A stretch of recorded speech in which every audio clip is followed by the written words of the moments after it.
పార్కుకి foundation వర్చువల్గా ఇస్తే దాన్ని స్టే తెచ్చావు.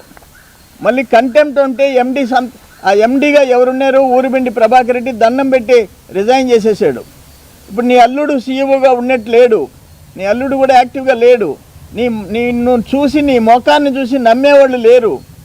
ఇప్పుడు కొత్తగా ఎండీని పెట్టి కంటెంప్ట్ వేయించావు. ఎవరతను అంటే నీ అల్లుడు లేదు, అసలు ఊరిబిండి ప్రభాకర్ రెడ్డి కంపెనీ ఎండి, ఎప్పటి నుంచో ఆయన ఎండి, ఆయన లేడు, నీ అల్లుడు లేడు.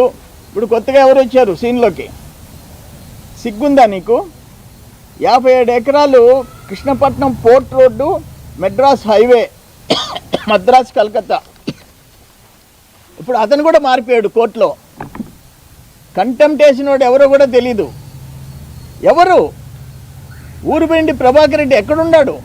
నీ చిన్నల్లుడు ఎక్కడున్నాడు? ఇప్పుడు కొత్తోడు ఎవరు? అది 57 ఎకరాలు రామదాస్ కంట్రీగా ఇంచుమించు 100 చిల్లర కోట్లు, 90 కోట్లు, 1.5 కోటి తక్కువ లేదు. మరుపూర్లో 57 ఎకరాలు పేదోడికి ఇప్పించావు.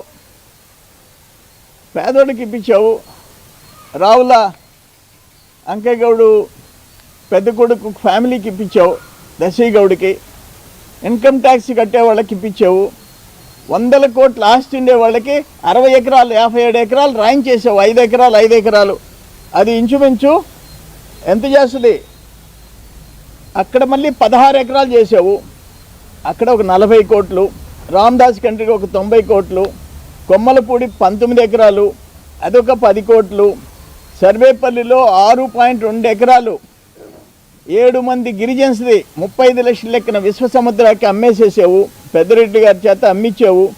చెరుకుమూడిలో కొమ్మలపూడి దాంట్లో ఒక 12 ఎకరాలు ప్రీహోల్డ్ కింద ఆయన కడివేటి చంద్రశేఖర్ రెడ్డి, ఆయన ఒక పేదోడు అని బినామీ 19.9 ఏకర్స్ రికార్డులు మార్పించావు.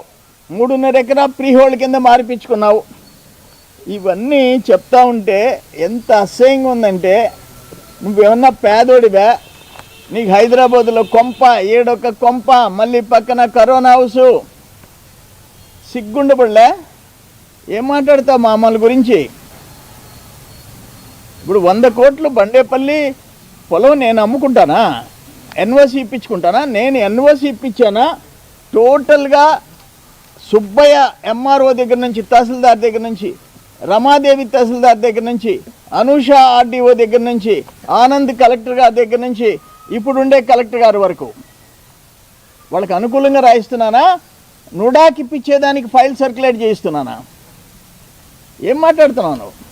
బుద్ధి ఉందా నీకు? అంట రోజు నోరు పారేసుకునేదనా?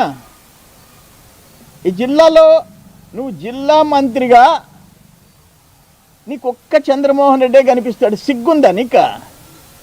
నీకు గట్స్ ఉన్నాయా? ఒక నిజాయితీగా మాట్లాడే గట్స్ ఉన్నాయా నీకు?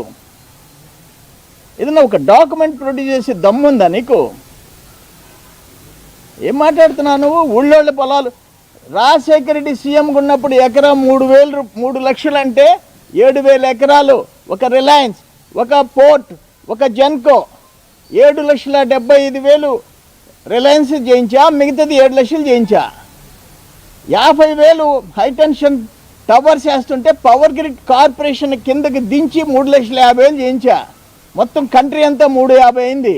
ఆపేసా ఎలక్షను, జరగనీలే. అరే పోరాటాలు చేసిన వాళ్ళం మేము, ఆస్తులు పోంగొట్టుకున్న వాళ్ళం మేము. నువ్వు సిగ్గు లేకుండా అడ్డాలు దోచుకునేవాడివి నువ్వు. నీ సిగ్గులేని పుట్టుకనేది, నీ బతుకు సిగ్గులేని బతుకు. నువ్వు ఒక మనిషివి. నువ్వు రోజు 100 కోట్లు, కాకుటూరు శివాలయం ఉంది, ₹1,00,00,000 నేను పొలం అమ్మేనని చెప్తావు. ఏం సిగ్గుందా నీకు? అంట మనిషివా నువ్వు? అంట నీ బతుకు ఏదన్నా సహాయం చేసేవా? అంట మా కుటుంబాన్ని చూడు. 2 హై స్కూళ్ళు, ఒక హాస్పిటల్, ఒక మిక్స్డ్ కాలనీ, పెద్ద Cherukuru corporation, 2 high schools corporation, hospital corporation limits, పక్కన ఆర్బీ కండ్రిలో 5.5 ఎకరా గిరిజన కాలనీ, 14.5 ఎకరా. ఎన్ని కోట్లు? ఎన్ని కోట్లు ఆస్తి. ఒక సినిమాలు అమ్ముకున్నాం, ఒక పవర్ ప్రాజెక్ట్ అమ్ముకున్నాం, ఒక రైస్ మిల్లు అమ్ముకున్నాం, ఉన్న పొలాలన్నీ అమ్ముకున్నాం. ఇంకా ఏంది నీ ఏడుపు? నీ ఏడుపోయింది అడ్డంగా బలిచిపోయి సిగ్గులేని పుట్టకనిది. రెండో అల్లుడు కూడా నీ మీద సీఈఓగా రిజైన్ చేసే పరిస్థితి తెచ్చుకున్న బతుకునిది. ప్రతిరోజు నన్ను గురించి మాట్లాడతావా? బుద్ధి లేనుడా?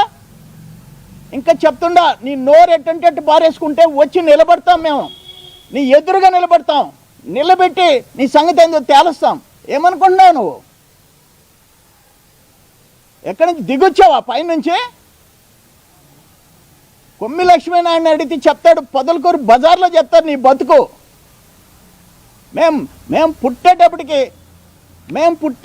ఇంపోర్టెడ్ కారు ఉంది మాకు, హిల్మన్ కారు ఉంది. మేము పుట్టేటప్పటికి ఇంపోర్టెడ్ కారు ఉంది.